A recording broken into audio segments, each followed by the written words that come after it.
இட்லி தோசைக்கு ஒரு அருமையான சைடிஷ் தக்காளி கடையல். இந்த தக்காளி கடையல் ரொம்ப ஈஸியாக செஞ்சிடலாம். இதுக்கு ஒரு 4 தக்காளி எடுத்திருக்கேன். 4 தக்காளி, பெரிய வெங்காயம் 1 வெங்காயம்.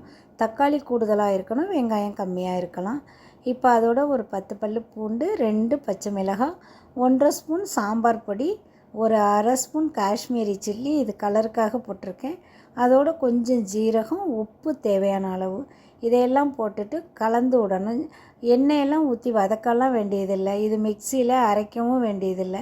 இதை கலந்து விட்டு அப்படியே மூழ்கிற அளவுக்கு, அந்த வெங்காயமும் தக்காளியும் மூழ்கிற அளவு தண்ணி ஊற்றி, ஒரு 1.5 டம்ளர் தண்ணி ஊற்றிட்டு 2 விசில் வச்சு வேக வச்சு எடுத்தோன்னா நல்லா வெந்துடும். மேஷர் வச்சு இது மாதிரி மசிச்சு விட்டுட்டு அதே குக்கர்லேயே தாளிச்சுக்குவோம். இப்போ 2 ஸ்பூன் எண்ணெய் ஊற்றிட்டு கடுகு, ஜீரகம், உளுந்து இதெல்லாம் போட்டு தாளிச்சுக்குவோம்.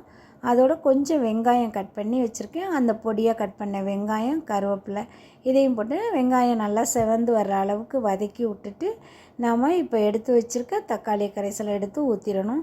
அதையும் ஊற்றிட்டு பெருங்காயம் கொஞ்சம் போட்டுக்கோங்க. தாளிக்கும் போதே பெருங்காயம் போடணும். நான் தாளிக்கும் போது போடுறதுக்கு விட்டுட்டேன், அதனால் பெருங்காயமும் கொஞ்சம் போட்டுக்கோங்க.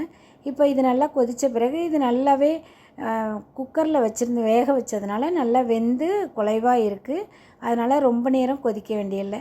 நம்ம இறக்குறதுக்கு முன்னாடி ஒரு 2 ஸ்பூன் இட்லி மாவு ஊற்றி தண்ணி ஊற்றி கரைச்சி எடுத்து ஊற்றிட்டோன்னா அப்படியே நம்ம சாம்பார் சாப்பிட்ற அதே மாதிரியே இருக்கும். சாம்பார் சாப்பிட்ற மாதிரியே இருக்கும். சாம்பாருக்கு காய்கறியெல்லாம் இல்லாதப்போ அந்த சாம்பாரோட டேஸ்ட்டில் இந்த தக்காளி கடையல் கிடைச்சிரும். இதை நல்லா கொதிக்க வச்சு ஒரு 2 நிமிஷம் கொதித்தா போதும். கொதிக்க வச்சுட்டு கொத்தமல்லி தூவி இறக்கி இட்லி தோசையோடு சாப்பிட்டு பாருங்கள், ரொம்ப நல்லாயிருக்கும். இதை பிடிச்சிருந்தால் லைக் பண்ணுங்கள், ஷேர் பண்ணுங்கள், கமெண்ட் பண்ணுங்கள்.